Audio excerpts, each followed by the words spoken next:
আমি Shankarpur green model academy চতুর্থ শ্রেণীর পাঠরত একজন ছাত্রী। আমি একটা কবিতা বলবো। কবিতার নাম তেজ, কবি দেবব্রত সিংহ।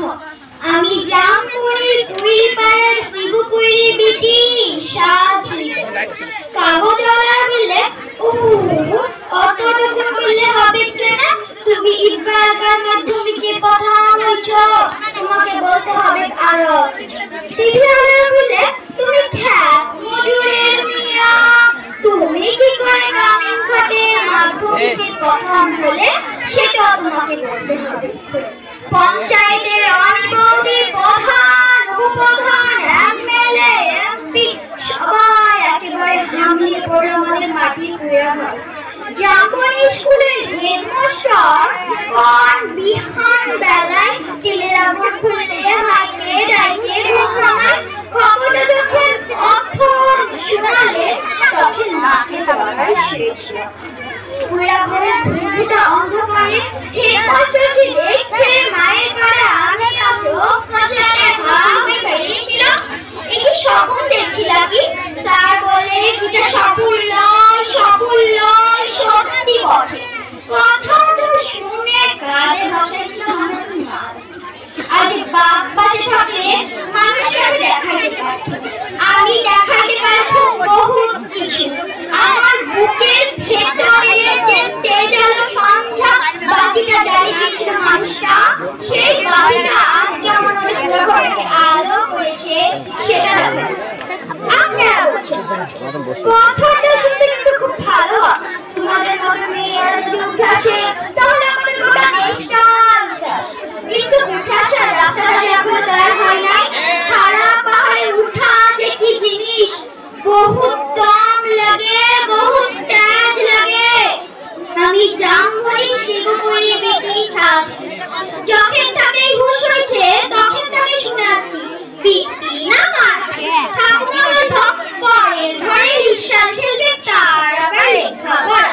গায়ের বাবার বলতো তুই কুইরি পাড়ার বিটি ছেলে, তোর কামিনী কাটা ছাড়া বন্দি। বাপ বলতো দেখ শাশুড়ি মন খারাপ করলি তো হাই শোন যে যা বলছে ঈশা কথা এক কানে সিংহালে আর এক কানে বার করল। তখন বাবু পাড়ার বুঝিয়ে দেবরার ঘরে কামিনী ঘরে তারুষী মায়ের কতটা ভাঙবে না। মাঝে মধ্যে জ্বরটা আসতে ওঠে, জ্বর আনলে মা চুপচাপ একনাতে তালাই পাতে শুয়ে থাকতো। মনে আছে সে ছিল এক জার কালে সকাল, রোদ ছিল ঝলমলানি ঝিঙা ফুলা রোদ। আমি সে রোদের পিঠ দিয়ে গা ধুলাই পড়ছিলাম ইতিহাস, ক্লাস 7 সামন্ত রাজাদের ইতিহাস। দেখোরাগিনী লোক পাঠাচ্ছিল বার কত, মায়ের জ্বর সেটা শুনতে নাই যায়। আমাদের দিদি বুড়ি তখনও বাজে কুল তলায় বসে ছেঁড়া কম্বল মুড়ি দিয়ে ভিড় উঠছিল। শেষ তো বুড়ি সেদিন পড়া থাকে উঠায় মায়ের কাজটুকু করতে পাঠাচ্ছিল বাবুদের।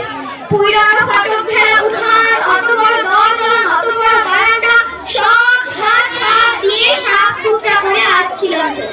দেখোরাগিনী নাই এক গাদা এটা কাটা জুতা বাসন আমার সামনে আনে ধরে দিলে বললাম তোমাদের জুতা বাসন আমি দিতে নাই কার। বাবু জিনিস সে কি রাগ, কি বললি তুই? আরেকবার বল দেখিনি। যতটুকু মূল হয় তত বড় কথা জানিস? তোর মা, তোর মায়ের মা, তার মায়ের মা সবাই আমাদের জুতা বাসন ধুয়ে আতকাল গুজারে গেল, আর তুই বললি জুতা বাসন ধুতে লাগে? বললাম হ তোমাদের জুতা বাসন আমি ধুতে লাগবো, তোমরা লোক দেখে লাগো। আমি চলবো কথাটা বলে গড়গড় গড়গড় করে বাবুজির মুখের সামনে দিয়ে বেড়াই চলে আসে। তাকাতে সে দিয়ে কি কাণ্ড, কি ঝামেলা। বেলা ডুবলে মহাকালী ধান কাটে বা ঘর গেলে দু কথা লেখাপড়া করা লাগনি। ছোট মুখে বড় ফুটির কথা সব কাহিনী করে বলেছিল দিদি বুড়ি। মা কোনো রাত আগুন মাসের সন্ধ্যা বেলায় একনাতে আগুন জ্বালে গা হাত পা সেঁকছিল মা। এক মাথা ঝাঁকড়া কালো চুল ঝাঁকানো, বাপের পেটানো পাথরের মুখটা ঝলকে উঠেছিল আগুনের আছে। বাপের অমন চেহারা আমি কোনোদিন দেখি নাই। বাপ সেদিন মা আর দিদি বুড়ির সম্মুখে আমাকে কাছকে ডাকে মাথায় হাত বুলাই গঙ্গা করে বলেছিল যা করেছিস ব্যাস করেছিস। তোর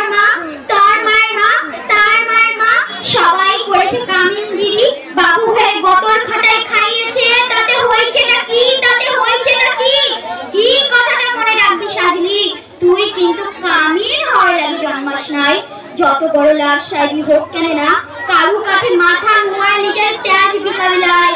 এই ট্যাজ টুকুনের লাগে লেখাপড়া শিখাচ্ছি তোকে, না হলে আমাদের পাড়া হাফাতা মানুষের ঘরে আর আছে এটা কি? আমি জামপুরের কৈরিপাড়ার শিবু কৈরি বেটি সাজ। কবেকার সেই ক্লাস 7 এর কথা ভাবতে যাই, কাগজওয়ালা টিভিওয়ালাদের সামনে এখন নিজে বলি তার মাথার রক্তি ঘেরা গোবরলতা একনাতে লোকে এখন তার মধ্যে বিজ্ঞানকে চাপে আগু কিছু পুলিশ নিয়ে মন্ত্রী আলেখ্যে কোথায় সাজলি করি কথা বলতে বলতে মন্ত্রীর পুলিশ নিয়ে সোজা আমাদের মাটির পুরা কেসে বলে প্রণাম কর সাজলি, প্রণাম কর। মন্ত্রীটাকে পিচ চাপড়ায় বললে তুমি গ্রামীণ খাতে মাধ্যমিকে প্রথম, তাই তোমাকে সত্যি তোমার গরিব অবস্থা ওঠে। তোমাদের মতন গরিব ঘরের মেয়েরা যাতে উঠে আসে তার লাগেই তো আমাদের পার্টি, তার লাগেই তো আমাদের সরকার।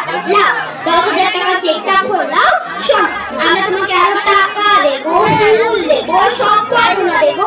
এই টিভি লোক আমাদের লোক কারা আছে এদিকে আসুন। তখন ছোট বড় সব ঝুলে গেছিল কত রকমের ক্যামেরা, ঝুল চটলো মন্ত্রী মুখ, না মন্ত্রী নয় ঝুল চটলো আমার বাপের মুখ, গনগনা আগুনের পাড়া আগুন মানুষের মুখ। আমি তখন বলে উঠলাম না এই টাকা আমার না লাগবে, আর আমাকে যে ফুল দেবেন, সম্পর্কনা দেবেন, আর দাদার টাকা তুলে দেবেন তাও আমার নাই লাগবে। মন্ত্রীটা বলল গায়ে সে বেগুনা দিনের বড় বেটা, সে আমার পার্টির বড় নেতা। ভিক ফেলে সে আসে বললে কেন কি হয়েছে রে সাজলি, তুই তো আমাদের ঘরে কামিয়েছিস, বল তোর কি কি লাগবে, তোর কি কি লাগবে সেটা খুলে বল। বললাম আমার পাড়া শয়ে শয়ে আর অনেক সাজলি আছে, আর শিবু কৈরি বেটি আছে গা গেরামে।